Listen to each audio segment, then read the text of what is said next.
This is the center stage of Moto Podcasts.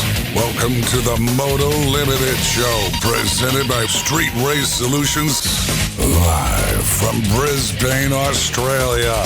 Here are your hosts, Trent Marr and Nick Still.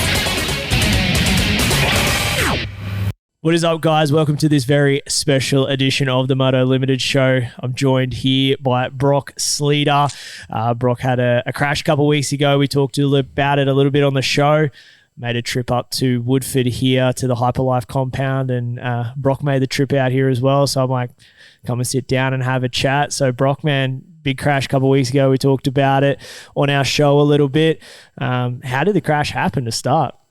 I was just riding with a couple mates out at a track, and it was just on my side lap. I just come across and hit a hole at the bottom of a single and landed in a soft spot. Didn't even think I'd crash from it, but kind of bike landed and I got spat and hit the bars on the way past. And just stabbed into me. And that was pretty much it. Was it like the top of the throttle housing, or was it just kind of the handlebars in general? Yeah, it was the left hand side, just the end of the bars. Yeah, hit me pretty hard, straight in the guts. Yeah, hit the ground. Did you know when you're laying there, like, hey, something's an issue here? Or yeah, well, I don't know. I don't even know if I landed on the ground or it just hit me, and I because I just remember standing up and I was kind of bent over on my knees hoping I was winded. Yep. And then, I was trying to lay down and I couldn't. So then I just fell backwards onto my back, and then my mates came over and they were just like, oh, you're right. And I was like, oh yeah, I think I'm just winded. And then after 10 minutes I was like, yeah, it feels like someone's stabbing me. So maybe I'm not winded. Yeah, maybe. So how does it go from there? Like, get an ambulance ride? Like, does your buddies have to like call your dad? Like, how did that all happen? Like, getting to the point where like, hey, we're gonna have to take an ambulance ride. People need to know because your dad wasn't there with you at the time. Yeah. They called. Pretty sure I was like, after about 10 minutes, I was like, oh, okay, I'll need an ambulance. It feels like something's going wrong. So then a quick response one came, and then they called our friend's dad that took us out there. Yep. And he pulled up, and then he rang my dad, and then dad came out. So, and then there was two quick responses, and then a van came finally. So they were just getting all my gear off in that, and then sorted me out. So you're cutting your gear off too, dude. That is the most painful experience, watching your good gear get cut off you. But you've hopefully had practice gear on at the time. Yeah, I didn't have my Rising gear on, which was lucky. I just had some old TLD stuff on. So they ruined that fairly well. So you're like, don't cut it off, I'm fine. Yeah, but they got everything else off fine, which is lucky. So it's worse when they cut the straps on the knee braces. Yeah. Oh, don't do that. Or a boot, cut the boot apart. You're like, yeah, no, that was all fine. I was like, there's no way they're cutting that stuff off. So no.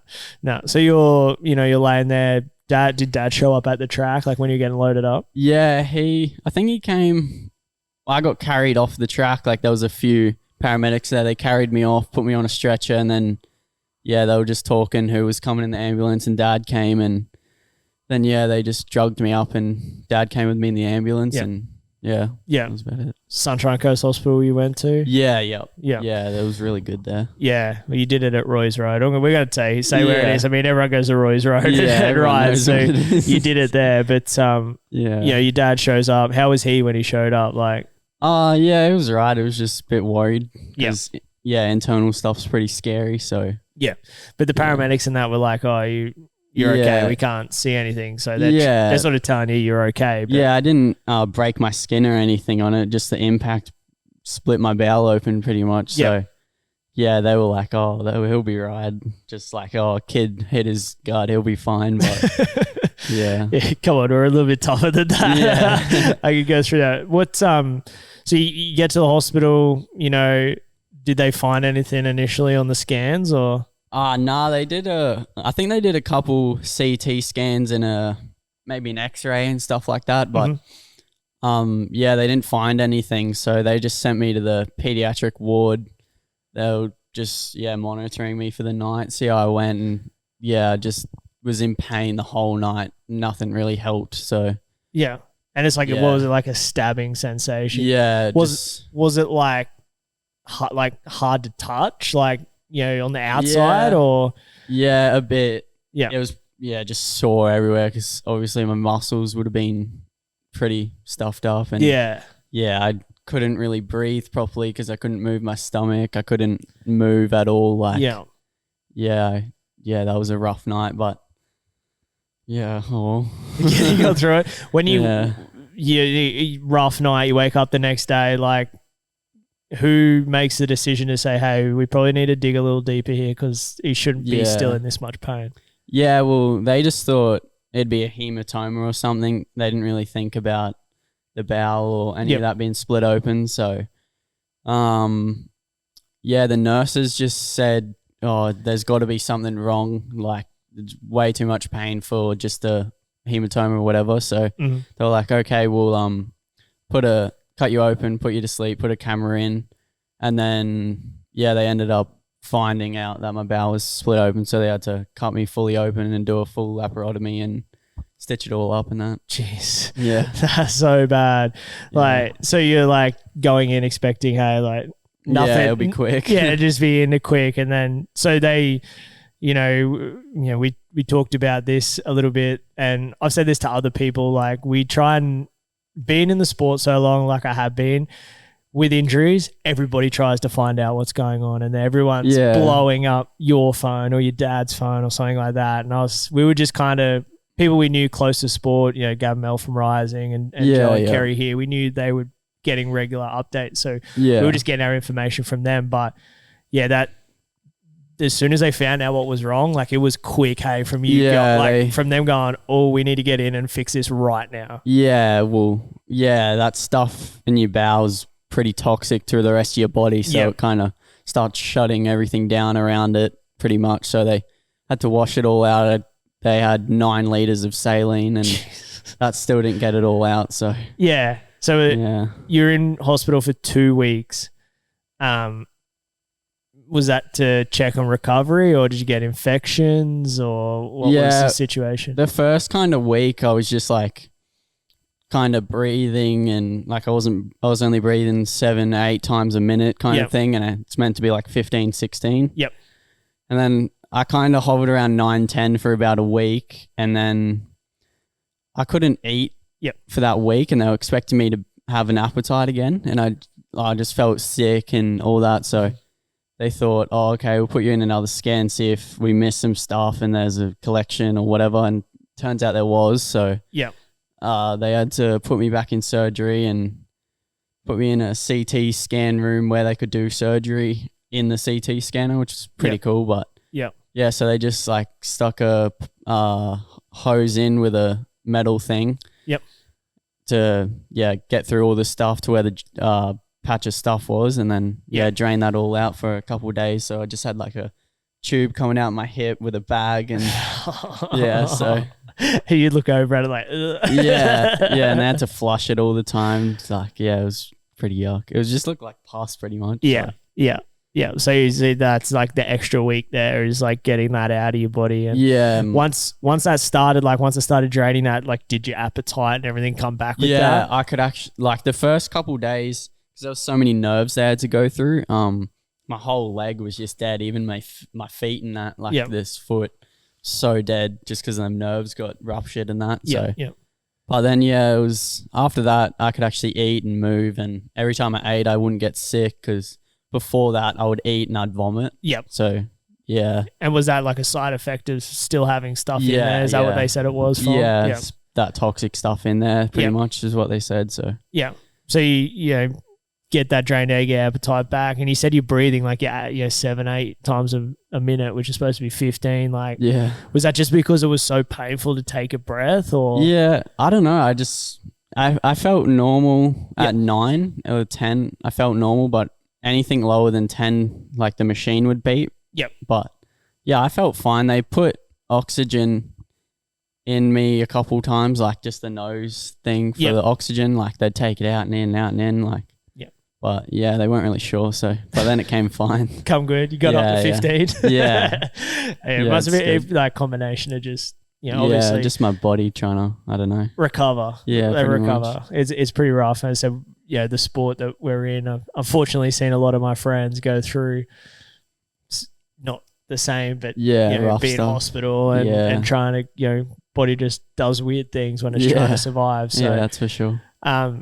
You're on the mend now, starting to feel better, like everything, you're starting to feel better, like everything's starting to feel good for yourself. Yeah, I've been home, I think, I don't even know, like a week and a bit now. So I think it's been just over 3 weeks since my surgery. Yep. So I'm walking better now and getting in and out of bed by myself and all that, showering fine. So real big step in the right direction. Yeah, and you got a nice zipper up your stomach now, so you got a good pickup line at the bar. Yeah. You're not even old enough to go to the bar yet, but when you are old enough, got his little zipper up the front there, and you got the staples out of that the other day. That was would have been an experience too, watching them. Yeah, I got a couple out they would plan on getting half of them out in the hospital. Yep. They could only get like 6 out. I think there was 20 in there. Yep. So they could only get 6 out because around like there was just scab everywhere, and they were sunken in like from the glue from the stuff and that like. Yeah. So then it took, I think, about another week. I went to the doctors, like just a GP. They couldn't get him out, so I had to soak it again, like soak it all with this stuff, and then I finally went back a couple of days later and they could get him out, but it actually is not too bad. They just put a little thing and it bends it up, so it's actually pretty cool to watch. We might actually take a photo and post it up with the video. If people want to see the pictures, it'll be on the video. I got some with the staples and that in. We might gruesome. Add that. Yeah, on the video version of this. If you listen to the archive, you'll be able to. We're recording a video version too, so we might throw some pictures up because it's. It's as much as it's not cool, it's still pretty rad looking scarf and a little something to talk about, as you said. I guess, going up there. Recovery time, like, have they given you a time frame on when you can be back on a bike, back racing? They don't want me to ride for like the rest of the year kind of thing. They don't want you to ride ever. Let's be honest. Doctors never want you. And Mum was there trying to talk me out of it, and I'm like, whatever. Like, but one of the nurses was actually pretty keen on it because her kids follow me on Instagram and that, and they were talking, and she was just telling them that like she was looking after me in the hospital and that, and they were asking me how to change the oil on their bike and stuff like that. So that was pretty cool. That's cool. Yeah. I mean, doctors are saying, I got a story of when I, shattered my ankle, and we were at the hospital getting my cast off, and my first question, like, when can I ride a bike, and doctor gave this big lecture about never again. Yeah. And Mum's sitting there and I'm like, Then we get out of there, Mum's like, he doesn't know what he's talking about. Yeah. Whenever you're ready to go, you go. I'm like, whoa, that's sick. Like, but the doctors, hey, they just never like. Just my biggest thing is like, do you want to work on an old person for your rest of your life, or someone young and that wants to recover and bit easier to work on? Yeah, exactly. It's funny, but that's my gripe about a doctor. I mean, they keep us alive, but it's funny when it's like, no, my doctors were awesome. Like, they didn't want me riding, but they knew I would, so they were like, okay, whatever. But my doctors were really good. They were all helpful. All the nurses were good as, so I was happy about that. So really it's just a matter of, as you said, end of the year, but it's more a matter of when it heals up and whenever you feel comfortable with it. And I guess when they're comfortable that it's not going to, rupture or anything like that. And if I did it again, if it would like if I hit my bars again, if it would completely smash it up again.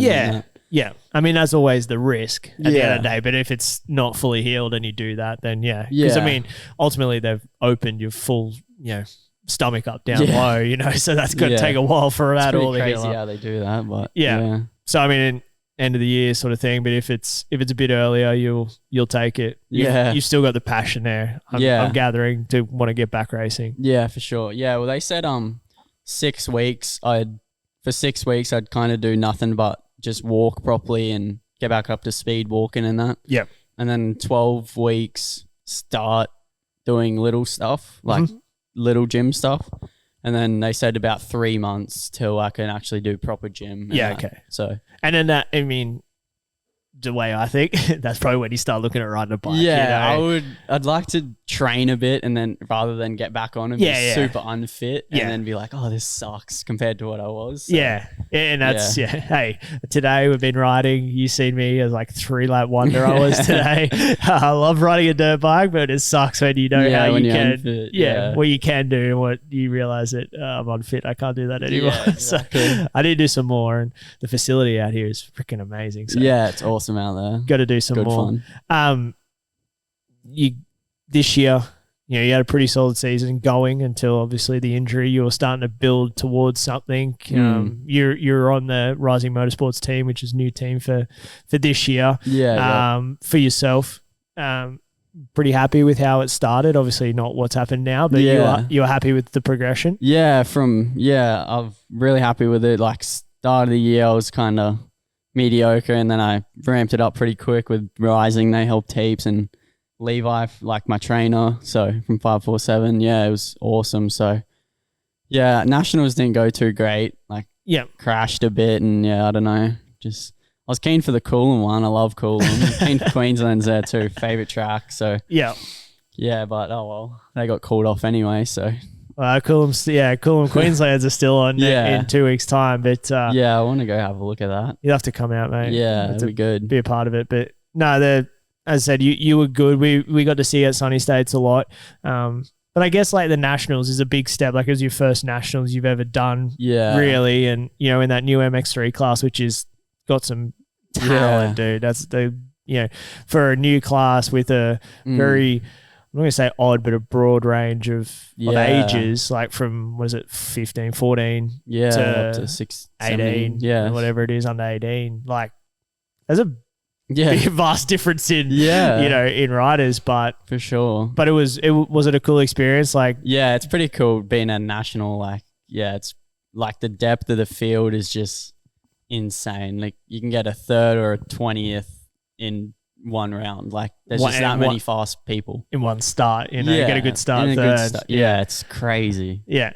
It was cool. We seen you on TV. I think round 1 you got on TV once. I think I got at first moto I got into like 10th, I think, off a bad start, and then I like high-sided through the rollers, and then just went, and then I got like an 11th in the second race, I think, which was my best. So you're cool, because you're cool, like the sand. That track was weird. It was like sand, but it had ruts everywhere. It was crazy different. Because of the water they had down there. The hurricane. It was hail, rain, sunshine. It was crazy. It was hard to lean in because there was like 50-kilometer-hour winds. And you go to lean into a corner and it just wouldn't work. Just did not happen at all. So like, I mean, we kind of talked about it. Mum and Dad happy for you to get back on a dirt bike? Mum, she's like, I don't want you to, but whatever. So, they're happy. Dad's happy for it. So, Dad'd rather go fishing, but when I first did my injury, like first couple of days, I'm like, nah, let's sell everything, get a sick boat and go marlin fishing and that. But, got away from that again. So. The itch came back quickly. Hey, as much as your old man says he want to be fishing, he was out of the track there today and he was doing some coaching with some of the kids that are out there. He loves it. Yeah, he does. That's for sure. They all do. They love it. They say as much as they hate being there, as soon as it's taken away, they're like, we want to go back. For sure. So hopefully we see you back. The Rising Motorsports crew, a big part of the program you had this year, and they surprised you the other day, went out and had a little barbecue at your house. They were there. Apparently you're in the shower. That was good. Dad just said my mate was upstairs coming to see me, and then I kind of walked onto the back veranda and everyone was there, like Jay and Mel and Gav and Joe and that, all the team. So that was cool. We took the TV out there and watched the Southwick motos from motocross. So that was sick as. You're gonna be right up to date on all the American stuff. You'll be able to sit in studio and hang with Nick and myself. I got nothing else to do. So. We're gonna get you in. We talked about that today. Before we jumped on. I want to get you on board and get you down there and have a sit in studio. I said you've been on the phone before as a guest. I think what did we have after King of Roy? I think we had you on. I think so. So we need to get you in studio. It's a for sure. That'd be good. We sit down doing this and you're like set up. You're like, what do I do with that? Yeah. So it's good fun. Yeah, it is. It's good. I like it. You reckon Hunter's going to win the title or Jet? Or J. Coop? I guess they're the three. I don't know. Who do you want to win? I don't want Hunter to win. I reckon he deserves it. All he's gone through, like. Yeah. But yeah, I don't know. As long as it's one of the two. Yeah. As an Australian, one of the two. Yeah, whatever. we'll I've take seen that there's 5 different winners from the 5 different rounds. And then this weekend, Spring Creek, they're thinking Jeremy Martin's 6 for 6. Dude, J Mart's got some injuries, dude. Yeah. I mean, he is at home. The other thing... But yeah, I watched a video from him chasing Ferrandis just today, and I was like, oh, shit, he might win. Yeah, dude. But I don't know. The thing is, everyone says that, but J Mart actually hasn't won there that much. Yeah, that is true. But, like, I think he has won, but it's, like, not as much as people think he's won there. I mean, he ran Ferrandis last year on that underpowered Honda. Yeah, that was gnarly. Yeah, he was riding the wheels off it, but still didn't win. So yeah, but he's beat. Yeah, and he crashed twice last weekend, I think. Yeah, so motos, I mean, we'll see. That'd be cool though. 6 for 6, different winners. Yeah, that'd be so cool. I mean, the top 3 within 25. So yeah, as long as one of those Australian boys win it, dude, we're on. Yeah, that'd be awesome. Big after parties for everyone. Yeah. What about 450 US? What do you think? Oh, I don't even know anymore. Ferrandis is obviously really good. Tomac's good. Second moto good. Yes, he's the second moto king at the moment. And then Ken Roxon's there. Like, is it being AP there? Yeah, AP's DNF hurt. Yeah, that sucked. I was bummed for him. Slipped to 4th.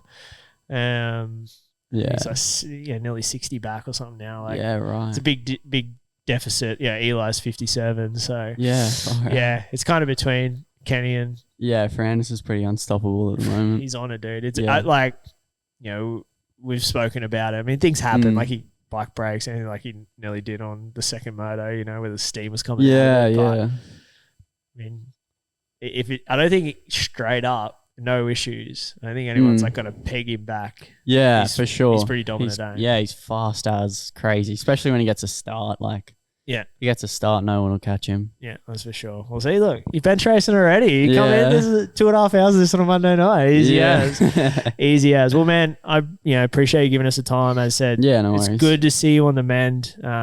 Said you're a tough kid. We've seen you ride through some adversity. Yeah. Last year, at the start of this year, sorry, with the you had the busted hand there at Warwick and rode through that, and as I said, as an athlete, you know your body pretty well, and you knew that something was wrong, and again, could have been much worse. So you got to look at the positive, hey, when you think about it. That's for sure. But man, you're on the mend. Yeah, glad to see you up and around. You lost 7 better. kilos. Yeah, that sucked. you trying to leave us, got some work to do, put some weight back on. Yeah, I didn't even know I had that much to lose, to be honest. So. Well, they didn't take anything out of you. They just stitched you up. Did you ask him? Hey. I couldn't believe that. I'm pretty bummed about that. But oh well. Hey, there's a few of us that would like to be able to lose 7 kilos like that. So, man, well, appreciate the time. As I said, good to see you on the mend. Hopefully, see you back racing very soon. But I mean, we'll see you at the track. You've got to do some stuff with the Rising Motorsports guys. For sure. Yeah, still plenty of racing left, and what's happening with Australian motocross at the moment is pretty sucky. I don't want to deep dive on that too much, but hopefully we have that back soon as well, and doing it. But I'm keen to watch some for a bit, and then you'll get over it. You don't want to be at the track anymore. Yeah, well, I watched Maitland. That was all right. The track looked pretty shitty, to be honest. But you were glad. Yeah, you're like, like Canberra, just hard and dry. As a sad guy, you know. No. Cool, man. All right, well, we'll wrap this one up, but appreciate the time. Appreciate everyone for listening and watching. As I said, we're trying to do a few more of these one-on-ones. Today was my turn. The next one will probably be Nick's. We're taking in turns doing these one-on-one episodes. But hope you guys enjoyed it. As I said, a young up-and-coming talent here in Australia, and we, as I said, friend of the show. We get to see you every week, and it's awesome. We were pretty bummed when we heard what happened, and as I said, it's good to see that you're healthy. As much as you can be. Yeah. Right now. But no, man, that's it. Let's wrap it up. We'll do that. We'll be back live Monday night, 6 p.m. Australian Standard Time as always. We also got a new review race recap. We're trying to figure out what we're going to name it yet. So this is depends when you listen to this. That new show might already be out, but we're going to deep dive more into racing and then leave the live show open for a bit more fun stuff. Interaction with the listeners and the viewers. So cool. Check it out, Moto Limited Show. Facebook, Instagram, everything's on there. This will be uploaded onto YouTube if you want to watch it on YouTube. It'll be uploaded there. If you're listening on archive, go and watch the YouTube one because we're going to throw up some pictures in the YouTube of the stitcher mark or the staple marks up the front of Brock here. But thanks, man. Yeah, no worries. It was good. Thank you for having me. No, appreciate it. All right, guys. We'll see you guys on the next one. Like I said, I'm a fan of the show. What you guys got going on is awesome. And whoever's listening out there, you better keep freaking watching these guys because they're doing some cool stuff, man. So